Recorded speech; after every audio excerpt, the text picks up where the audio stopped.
Goeiemôre vriende, so hierso op maandag 'n nuwe week wat voor ons lê, die 8ste Junie 2026.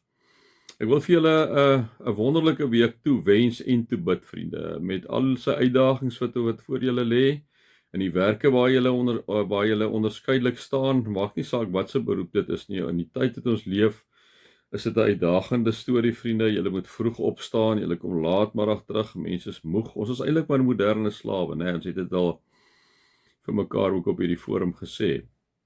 Maar ons is ook daar om God te verteenwoordig in die tyd wat hy vir ons gee, wat ons dan daar is. Maar mag die Here by julle wees in hierdie week, en mag julle regtig sy liefde, en sy nabyheid in groot mate ervaar. Mag jy insig en takt en 'n fyn aanvoeling by hom kry, vriende, en baie onderskeidingsvermoë vir wat hierdie week ook voor jou lê. Dit is my bede vir jou vir hierdie week. Mag jy God se liefde ervaar, mag jy sy genade ervaar, en mag jy sy teenwoordigheid ervaar. Amen. Vriende, nou is ons hierso by Hebreërs 10, ons is hier by vers 19 tot 25. Julle ken nou al die agtergrond, soos ek sê, ek gaan dit maar aan julle indrul die hele tyd, want nou vergeet die goed. Paulus skryf vir hierdie Hebreërs, dit is mense wat uit die Judaïsme, liewe vriende, tot geloof in Jesus gekom het, soos grootendeels Joodse Christene, daar was ook ander ouens uit ander gelowe wat tot bekering gekom het daar gewees, en ons sien hierso dat die hoofdoel is om hierdie mense te waarsku, liewe vriende, om nie van Christus al weg te draai nie. Hulle kry swaar, hulle beleef vervolging, hulle is moedeloos, en hulle wil amper weer teruggaan na die ou verbond toe, né? Teruggaan na die ou verbond toe. So, Hebreërs skryf juist vir hulle, en ons het nou gister 'n bietjie gepraat, ook oor die ou verbond, en hoe waar Jesus hier, wat sy rol Jesus daar speel, dat hy die nuwe verbond is, en dan gaan hy aan met hierdie, onthou nou sy gehoor, onthou die konteks, onthou die gehoor, hy praat met 'n klomp Jode wat tot bekering gekom het, wat die verbond baie goed ken, wat die Ou Testament goed ken. So nou kom praat hy met hulle, en ek kom sê vir hulle, broers, ons het dus nou deur die bloed van Jesus vrye toegang tot die heiligdom. In die verlede was dit net die priester en die hoëpriester. Nou toe almal. Die bloed van vrye toegang tot die heiligdom, en dit op 'n weg wat nuut is en na die lewe lei. En hierdie weg is Jesus. Jesus sê, ek is die weg, ek is die waarheid, ek is die lewe. Niemand kom by die Vader behalwe deur my nie. Hierdie weg het hy vir ons gebaan deur die voorhangsel heen. Dit is deur sy liggaam, daai voorhangsel het middeldeur geskeer. Daar is nie meer 'n onderskeiding tussen die heilige en die allerheiligste nie. Ons het vrye toegang tot die God die Vader, waar die hoëpriester daai tyd in die allerheiligste ingaan. Hy het basies net toegang gehad. Die hoëpriester is die voorhangsel geskeer, het ek en jy, liewe vriende, het ons toegang tot die Vader, vry en verniet. Is dit nie absoluut wonderlik nie? En terwyl ons hom ook as grootpriester oor die huis van God het, laat ons tot God nader met 'n opregte hart en met volle geloofsekerheid. Nou dit is, vriende, ek sê mos vir julle elke keer, jy moet so besop, dat ou nie net die Bybel lees om te lees, om hom neer te sit en jou gewete te sit, te sê, ek het hom gelees. Hier is wonderlike goed, daar moet jy maar 'n boek hê, vriende, kry maar vir jou boek, terwyl jy lees, skryf daar. Ek het so 'n boekie, ek doen daar wat ek doen, ek skryf wat ek lees hierso, ek skryf letterlik, wat ek hier lees, skryf ek neer. Ek doen nie alles sin vir sin nie, maar ek skryf dit daar neer.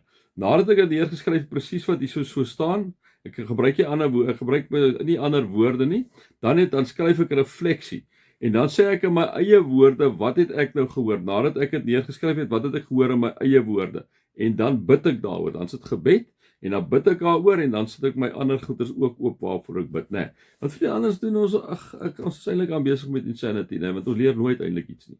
So hoor mooi wat hy hierso sê. Hy sê, en terwyl ons hom ook as 'n groot priester oor die huis van God het, laat ons tot God nader met 'n opregte hart en met volle geloofsekerheid.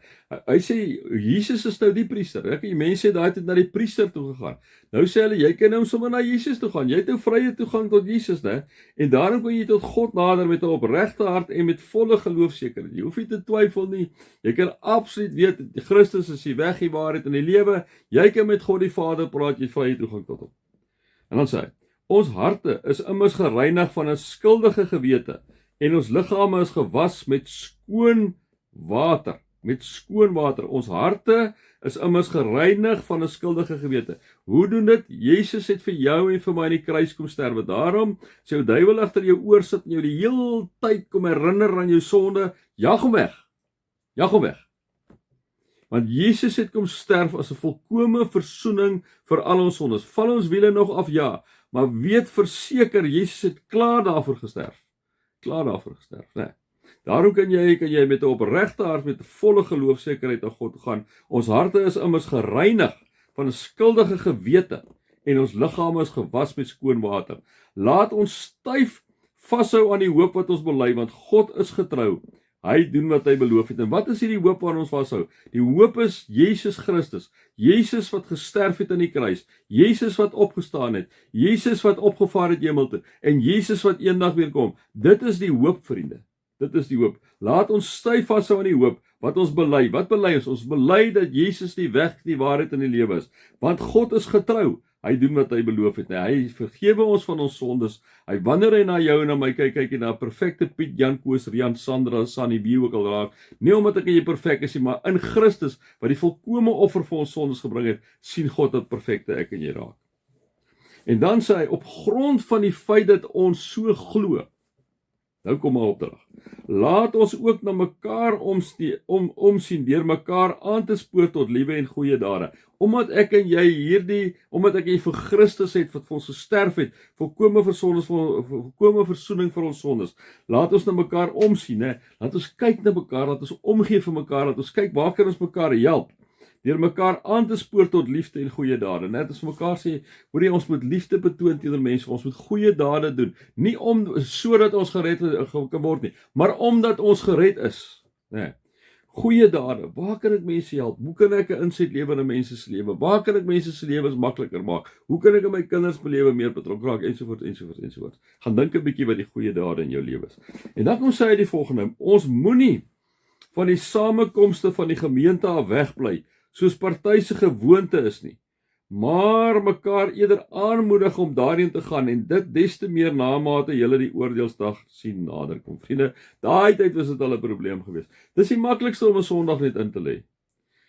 Maar moenie, vriende, julle weet die ding is daar gebeur iets op Sondag binne in daai gebou. Moenie vir my vra hoe dit werk nie. Dis die Here wat deur die werking van die Heilige Gees werk. Daar gebeur dinge. Daar gebeur dinge wanneer ons betrokke is met mekaar. Jy weet van 'n ander, jy hoor van iemand anders se probleme. Jy's by 'n klein groep betrokke. Jy kom op 'n Sondag, kom jy na die samekomste van die Here toe daar, of by 'n klein groep. Die Hebreërs skrywer kom sê vir hierdie mense, dit is belangrik. Ek en jy moet dit hoor vandag.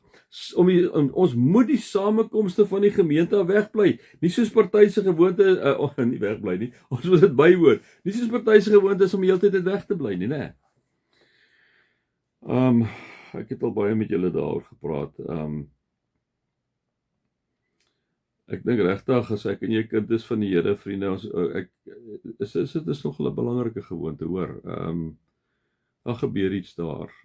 Want baie keer as jy nie gaan nie, dan moet jy ook vir jouself sê, dit gaan eintlik maar net oor me en me. Ek het baie tyd vir my werk, ek het baie tyd vir my vriende, maar weet jy, daai 1 uur wat ek vir God gee, waar ek hom loof, en kan onthou net, ek en jy gaan nie kerk toe nie. Want dis baie keer ons gaan om die Here te loof en te aanbid. Ons gaan om die Here te loof en te aanbid. Daarom as jy wegbly van 'n samekoms, dan ontneem jy geleentheid waar jy die Here loof en aanbid. Waar in die huis toe loof en aanbid jy die Here? Nêrens. Miskien hier en daar een van julle. Maar ons is gesnoeker deur ons manier van praat. Ons gaan kerk toe. Ek en jy gaan nie kerk toe nie. Ons is die kerk. Ons gaan om God te loof en te aanbid op 'n Sondagmôre. Ons gaan om onsself te gaan gee op 'n Sondagmôre. Moenie van die samekomste van die gemeente af wegbly soos party se gewoonte is nie. Maar mekaar eerder aanmoedig om daarheen te gaan, hè. My 15. Mag julle God se liefde ervaar, sy genade en sy teenwoordigheid. Amen.